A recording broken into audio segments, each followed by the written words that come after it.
The Duke of Edinburgh had made this speech where he suggested that young professional men of Round Table could do more if they pooled their resources and got together in that way to help the community. And although he didn't mention housing specifically, you took up the theme, and in his speech he'd used the analogy that if you throw a pebble in the pond, the ripples will spread to the farthest shore, instead of which we threw in his ruddy great boulder.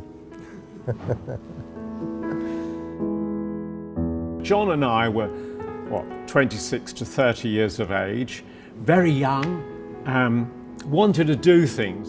In 1967, the country needed housing. There was a lot of derelict housing around, and we set out to buy 2 houses a year and convert them into 4 flats for needy people in Greenwich.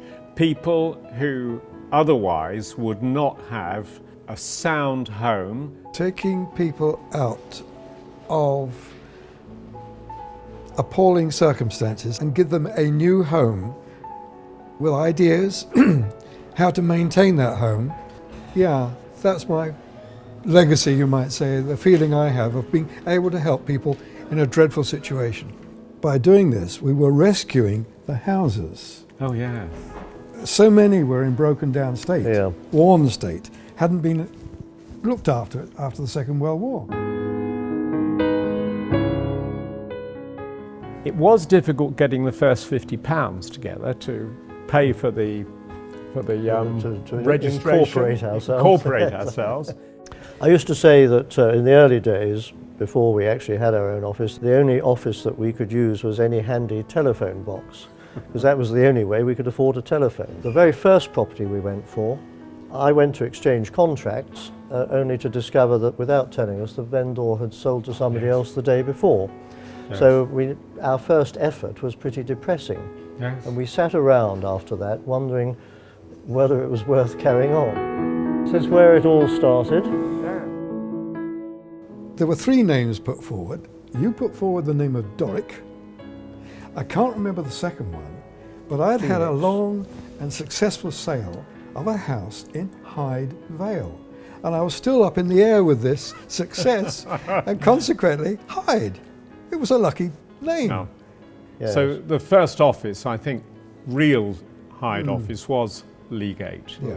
We were the first housing association to advertise in the national press for our chief executive and to state in the advertisement that we were looking for someone at around £10,000 a year.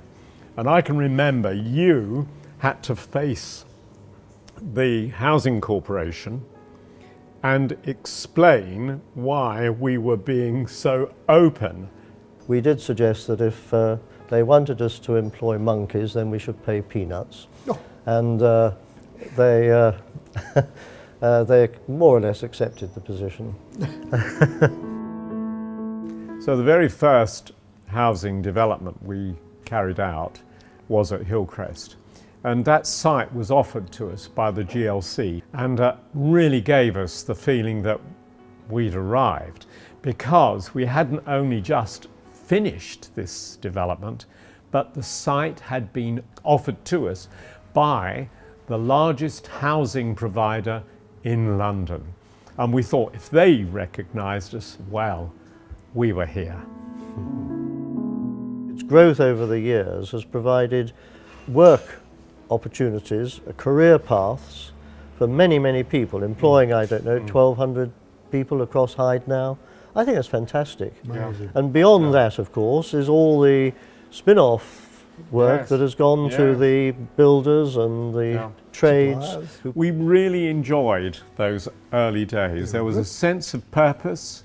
We had momentum.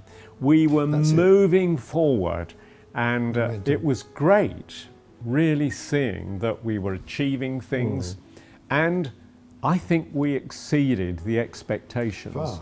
Yes. Yes. Unforgettable. Really was. The enthusiasm. Still an organisation that I'm immensely proud to have been associated with, and still am.